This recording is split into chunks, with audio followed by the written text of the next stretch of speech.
નમસ્કાર ખેડૂત મિત્રો, આજે તારીખ 14 ઓગસ્ટ 2025 ને આજની સવારની હવામાન અપડેટની અંદર માહિતી મેળવીએ તો બંગાળની ખાડીમાં લો પ્રેશર સિસ્ટમ બની ચૂકી છે. આજે હજુ મજબૂત બનીને આગળ વધે તેવી સંભાવના. 15 તારીખથી ગુજરાતમાં વિધિવત રીતે રાઉન્ડની શરૂઆત થશે. 17-18 થી અતિ ભારે વરસાદનું પણ અનુમાન છે. કયા ભાગોની અંદર કેટલી વરસાદની તીવ્રતા જોવા મળશે તેની વિસ્તારથી માહિતી મેળવીશું. બેક ટુ બેક બંગાળના ઉપસાગરમાં સિસ્ટમો બનવાની છે. 30 ઓગસ્ટ સુધી ગુજરાતમાં રાઉન્ડ ચાલી શકે છે તેની વિસ્તારથી માહિતી મેળવશું.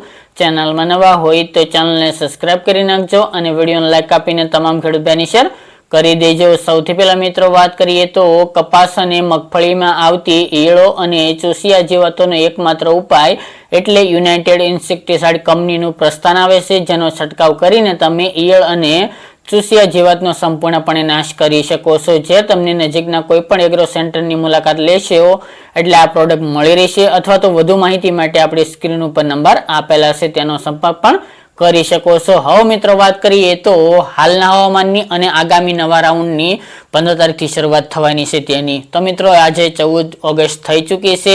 હવે મિત્રો 24 કલાક બાદ વરસાદની ગતિવિધિ ઘણી વધતી જોવા મળે તેવી સંભાવના રહેલી છે.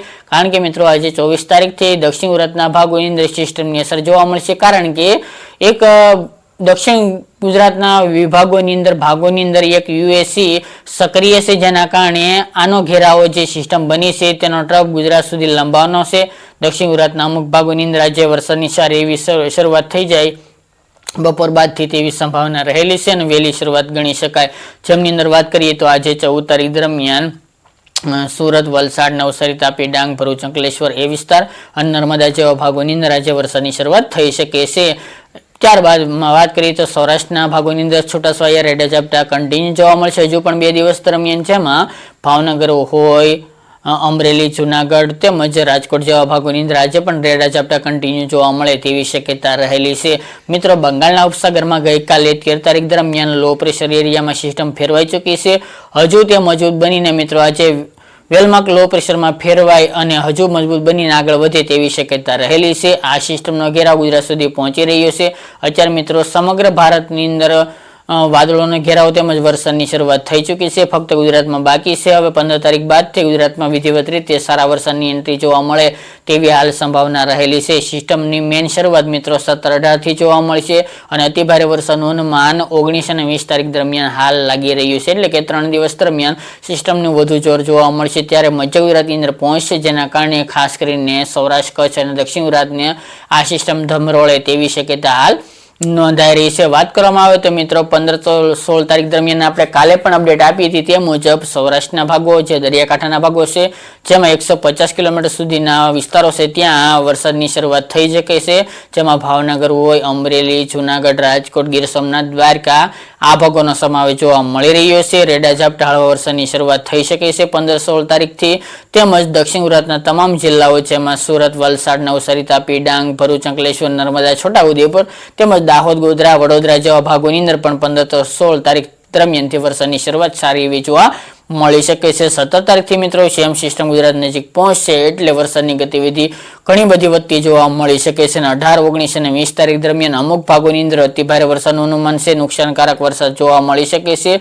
એકદમ મેઘતાંડવ જોવા મળે તેવી શક્યતા રહેલી છે. તો ગયા વર્ષની જેમ આ વર્ષે પણ મિત્રો આ ઓગસ્ટ અને સપ્ટેમ્બર મહિનો યાદ રહી જાય તેવા વરસાદો નોંધાઈ શકે છે. આ સિસ્ટમ ખૂબ જ મજબૂત છે અને ગુજરાતમાંથી પસાર થવાની છે, મધ્ય ગુજરાતમાંથી પસાર થવાની છે, જેના કારણે મિત્રો અનેક વિસ્તારની અંદર ભારેથી ભારે વરસાદો નોંધાઈ શકે છે. ઉત્તર અને મધ્ય પૂર્વના ભાગોની અંદર જે ઉપરલા વિસ્તારો છે તેમાં વરસાદનું જોર થોડું અન્ય વિસ્તારો કરતાં ઓછું જોવા મળશે. બાકી સૌરાષ્ટ્રના ભાગો, કચ્છના ભાગો અને દક્ષિણ ગુજરાતના ભાગોની અંદર 17, 18, 19 અને 20 તારીખ દરમિયાન ભારેથી ભારે વરસાદ નોંધાઈ શકે છે, જેની ખાસ નોંધ લેવી. હાલની મિત્રો અપડેટ પ્રમાણે ભાવનગર, ગીર સોમનાથ, જુનાગઢ, અમરેલી, બોટાદ, દ્વારકા, પોરબંદર, રાજકોટ અને જામનગર આ ભાગોને સાવચેત રહેવાની જરૂર છે. આ તમામ ભાગોની અંદર ભારેથી ભારે વરસાદનું અનુમાન દેખાઈ રહ્યું છે. એમાં અમુક સીમિત વિસ્તારની અંદર મિત્રો એકલ દોકલ વિસ્તારમાં 8 ઇંચ કરતા પણ વધુ વરસાદો નોંધાઈ શકે છે. એટલે કે 10 ઇંચ સુધીના વરસાદો ધોધમાર પુષ્કળ પ્રમાણમાં જોવા મળે તેવી શક્યતા રહેલી છે. કચ્છના રાપર, ભુજ, ભચાઉ, માંડવી, અડેસર, લોધરાની જેવા ભાગો નલિયા જેવા ભાગોની અંદર પણ ભારેથી અતિ ભારે વરસાદ દરિયાકાંઠાના ભાગોની અંદર જોવા મળી શકે છે. 19 અને 20 તારીખ દરમિયાન 21 તારીખ પણ થઈ શકે છે.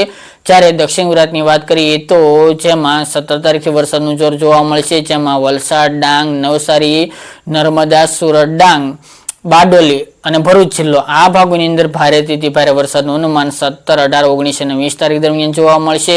21 તારીખ દરમિયાન મિત્રો પશ્ચિમ સૌરાષ્ટ્રના ભાગો, દક્ષિણ સૌરાષ્ટ્રના ભાગોની અંદર ભારેથી ભારે વરસાદ પડી શકે છે જેવી હાલ શક્યતાઓ નોંધાઈ રહી છે. જીએફએસ મોડેલ હોય, અમેરિકન મોડેલ હોય તેમજ આગાહીકારો હોય તેના મત મુજબ મિત્રો ચોક્કસપણે 100% સિસ્ટમ ગુજરાતને ધમરોળે તેવી હાલ શક્યતાઓ નોંધાઈ રહી છે. હાલ મિત્રો કોઈ પણ ફેરફાર નથી જોવા મળી રહ્યા સિસ્ટમમાં કે તેના ટ્રેપમાં, એટલે કે ખાસ કરીને ગુજરાતને ચોક્કસપણે સિસ્ટમ ધમરોળવાની છે. બાકી મિત્રો 21 તારીખથી સિસ્ટમ આગળ જતી રહેશે, ગુજરાતમાંથી પસાર થઈને પાકિસ્તાન સુધી પહોંચી જશે.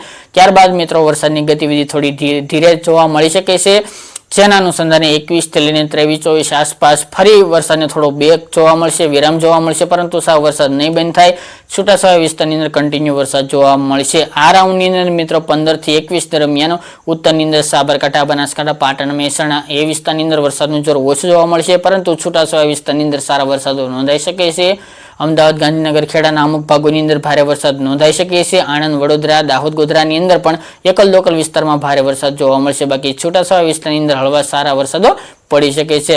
અરવલ્લી, મહીસાગર, પંચમહાલ, દાહોદ, ગોધરા એ ભાગોની અંદર પણ છૂટાછવાયા વિસ્તારની અંદર હળવા સામાન્ય વરસાદ નોંધાય તેવી શક્યતા હાલ નોંધાઈ રહી છે. એકલ લોકલ વિસ્તારની અંદર સારા વરસાદો ત્યાં પણ જોવા મળશે. બાકી મિત્રો 25 ઓગસ્ટ સુધી ફરી વરસાદને થોડો વિરામ મળે તેવી શક્યતા રહેલી છે. ત્યારબાદ 24 આસપાસથી ફરી વરસાદની ગતિવિધિમાં વધારો થતો જોવા મળશે અને 24 થી લઈને 30માં ફરી એક વરસાદનો સારો એવો રાઉન્ડ જોવા મળે તેવી શક્યતા હાલ નોંધાઈ રહી છે. કારણ કે બંગાળના ઉપસાગરમાં ફરી એક નવી સિસ્ટમ બનવાની છે. તે પણ હાલના અપડેટ મુજબ મિત્રો ચોક્કસપણે ગુજરાતમાંથી પસાર થાય તેવા સંકેતો જોવા મળી રહ્યા છે. જે આપણે સ્ક્રીનશોટ લગાડેલો છે તેમાં તમે લાઈવ જોઈ રહ્યા છો તે મુજબ કે આગામી 24 થી લઈને 28માં ભારેથી ભારે વરસાદ ફરી રાઉન્ડ જોવા મળે તેવી પણ હાલ શક્યતા નોંધાઈ રહી છે. પરંતુ એ સિસ્ટમ મિત્રો બંગાળની ખાડીમાં 21 બાદથી બનશે તે હવે ટ્રેક કરવી હાલ તો અઘરી ગણી શકાય, કારણ કે અત્યારે વેધર મોડેલ અપડેટ આપી રહ્યા છે. આગામી દિવસમાં તારીખો આપતા ઘણા ફેરફારો થતા જોવા મળતા હોય છે, એટલે કે હાલ ચોક્કસ અપડેટ ના કહી શકાય, આમાં ફેરફાર થઈ શકે છે. બાકી